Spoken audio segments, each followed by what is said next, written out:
ಹರೇ ನಮಃ. ಪ್ರಶ್ನೆ ಏನು ಅಂದರೆ, ಮೊದಲೆಲ್ಲ ನಾವು ಟೆಲಿಗ್ರಾಮ್ ಅಥವಾ ಫೋನ್ ಇವುಗಳ ಮೂಲಕ ನಾವು ಮೆಸೇಜನ್ನು ಯಾರಾದರೂ ಮೃತರಾಗಿದ್ದಾರೆ ಅಂತ ಮೆಸೇಜ್ ಬಂದರೆ ನಾವು ಮೈಲಿಗೆಯನ್ನು ಸ್ನಾನವನ್ನು ಆಚರಣೆ ಮಾಡ್ತಾ ಇದ್ದೀವಿ. ಇವಾಗೆಲ್ಲ ವಾಟ್ಸಪ್ಪಲ್ಲಿ ಸ್ಟೇಟಸ್ ಇಡ್ತಾರೆ.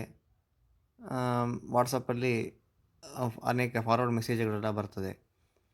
ಅದನ್ನೆಲ್ಲ ನೋಡಿದಾಗ ಮತ್ತೆ ನಾವು ಸ್ನಾನವನ್ನು ಮಾಡಬೇಕಾ ಅಂತ ಪ್ರಶ್ನೆಯನ್ನು ಮಾಡಿದ್ದಾರೆ. ಬಂಧು ಬಳಗಂದರು, ಮಿತ್ರರು ಎಲ್ಲರೂ ಕೂಡ ವಾಟ್ಸಪ್ಪಲ್ಲೇ ಮೆಸೇಜನ್ನು ಕಳಿಸ್ತಾರೆ. ಮತ್ತು ಅದನ್ನು ನೋಡಿದಾಗ ಹೇಗೆ ವ್ಯವಸ್ಥೆ ಅಂತ ಪ್ರಶ್ನೆ. ಇದಕ್ಕೆ ಉತ್ತರ ಏನು ಅಂತಂದರೆ, ಮೊದಲಿಗೆ ನಮಗೆ ಅತ್ಯಂತ ನಿಬಿಡದ ಬಳಗಂದರು ಇಲ್ಲ ಅಂತಂದರೆ ಮೈಲಿಗೆ ಪ್ರಶ್ನೆಯೇ ಇಲ್ಲ. ಕೇವಲ ಮೈಲಿಗೆಯನ್ನು ಆಚರಿಸುವ ಅಗತ್ಯ ಇಲ್ಲ. ಕೆಲವೊಬ್ಬರು ವಿಚಾರಿಸಿದರೆ ಸ್ನಾನ ಮಾಡ್ತಾರೆ, ಅಂದರೆ ಬೇಕಾಗಿರ್ತಾರೆ.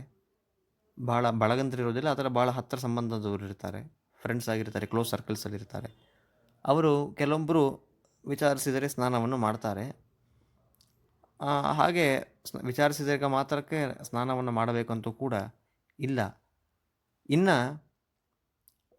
ವಾಟ್ಸಪ್ಪಲ್ಲಿ ಬಂದರೆ ಮತ್ತು ಅದಕ್ಕೆ ಹೇಗೆ ಅಂತಂದರೆ, ಅದಕ್ಕೆ ಪರಿಹಾರ ಯಾರು ಆ ಕರ್ಮವನ್ನು ಮಾಡೋರು ಇರ್ತಾರೆ, ಅಂದರೆ ಯಾರು ಉದಾಹರಣೆಗೆ ಒಬ್ಬರು ಮೃತರಾಗಿದ್ದಾರೆ, ಅವರ ಮಕ್ಕಳಿಂದ ಸಾಕ್ಷಾತ್ ನ್ಯೂಸ್ ಅವ್ರ ಕಡೆಯಿಂದ ಬಂದರೆ ನಾವು ಮೈಲಿಗೆಯನ್ನು ಆಚರಣೆ ಮಾಡಬೇಕು.